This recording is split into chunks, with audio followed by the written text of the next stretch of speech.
Back to news. రాజకీయ వైరుధ్యం, కుటుంబ తగాదాలు, దశాబ్దాల వైరం పక్కకు జరిగాయి. ఉప్పు నిప్పులా కొనసాగిన కుటుంబాల నేతలు ఒకే గూటి పక్షులయ్యారు. ఒకే వరలో రెండు కత్తులు ఇమడవన్న నానుడి నిజం కాదని నిరూపిస్తూ ఒకే గొడుగు కిందకు చేరారు.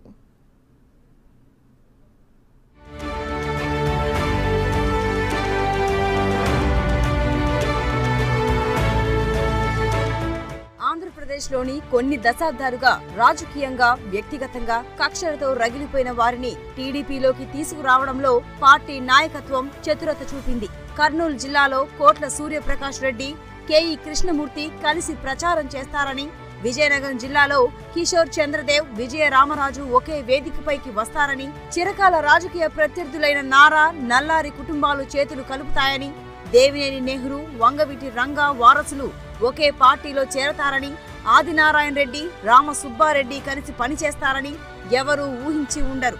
కానీ ఈ ఎన్నికల్లో అది సాధ్యమైంది.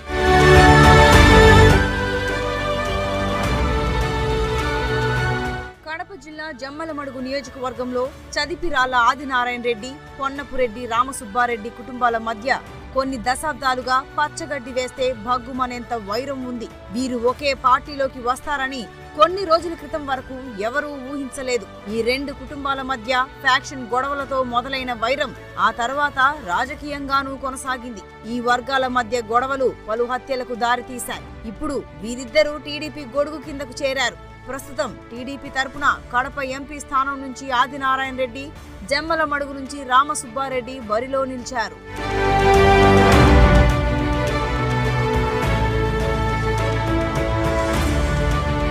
కర్నూలు జిల్లా రాజకీయాల్లో చిరకాల ప్రత్యర్థులైన కోట్ల, కేఈ కుటుంబాలు మొదటిసారి చేతులు కలిపాయి.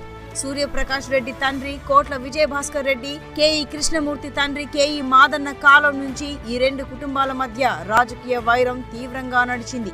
వారిద్దరూ ఒకే పార్టీలో ఉన్నా ప్రత్యర్థులుగా కొనసాగేవారు. టీడీపీ ఆవిర్భావం వరకు కోట్ల విజయభాస్కర్ రెడ్డి, మాదన్న కాంగ్రెస్ లోనే కొనసాగారు. ఆ తర్వాత కేఈ వర్గం టీడీపీ, మళ్లీ కాంగ్రెస్ లోకి, మళ్లీ టీడీపీలోకి చేరింది.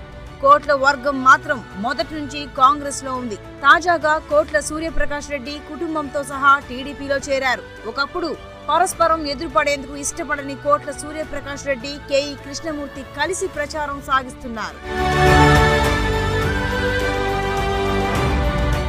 చిత్తూరు జిల్లాలో 4 దశాబ్దాల రాజకీయ విభేదాల్ని పక్కన పెట్టి నారా, నల్లారి కుటుంబాలు ఒకే వేదికపైకి వచ్చాయి.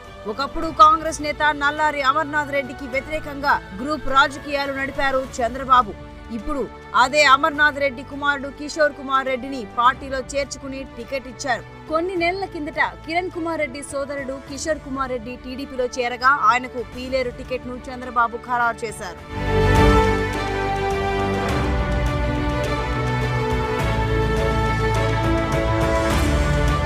విజయనగరం జిల్లాలో కొన్ని శతాబ్దాలుగా శత్రువులు, రాజకీయ ప్రత్యర్థులైన విజయనగరం, బొబ్బిలి రాజులు, మరోపక్క కురుపాం, మేరంగి రాజులు ఇప్పుడు టీడీపీలో ఉన్నారు. 1757లో విజయనగరం, బొబ్బిలి రాజుల మధ్య జరిగిన బొబ్బిలి యుద్ధం నుంచి వారు వైరి వర్గాలుగానే కొనసాగుతున్నారు. ప్రస్తుతం అశోక్ గజపతి రాజు, సుజయ్ కృష్ణ రంగారావు సన్నిహితంగా పనిచేస్తుండగా, సుదీర్ఘ కాలం కాంగ్రెస్ లో ఉండి కేంద్ర మంత్రిగా పనిచేసిన కిషోర్ చంద్రదేవ్ ఇటీవలే టీడీపీలో చేరారు. మరోపక్క మాజీ మంత్రి విజయ రామరాజు 2014లో టీడీపీలో చేరారు. వీరిద్దరూ ఆప్యాయంగా మాట్లాడుకోవడం, కలిసి ప్రచారం చేస్తుండడం విశేషం.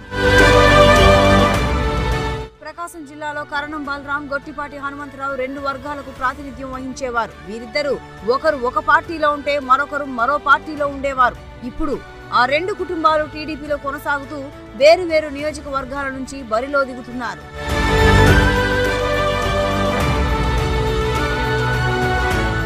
విజయవాడలో కొన్ని దశాబ్దాలుగా బద్ద శత్రువులుగా ఉన్న వంగవీటి, దేవినేని కుటుంబాలు ఇప్పుడు టీడీపీ గూటికి చేరాయి. వంగవీటి రంగా కుమారుడు రాధాకృష్ణ మొదట కాంగ్రెస్ లోను, తర్వాత ప్రజారాజ్యం, వైసీపీలో కొనసాగి కొద్ది రోజుల క్రితం టీడీపీలో చేరారు. మరోవైపు దేవినేని నెహ్రూ కుమారుడు అవినాష్ తెలుగు యువత రాష్ట్ర అధ్యక్షుడిగా కొనసాగుతూ గుడివాడ నుంచి పోటీ చేయనున్నారు. అనంతపురం జిల్లాలో పరిటాల రవి, జేసీ దివాకర్ రెడ్డి కుటుంబాల మధ్య తీవ్ర రాజకీయ వైరుధ్యాలు ఉండేవి. రవి కుటుంబం మొదటి నుంచి టీడీపీలో కొనసాగుతూ వచ్చింది.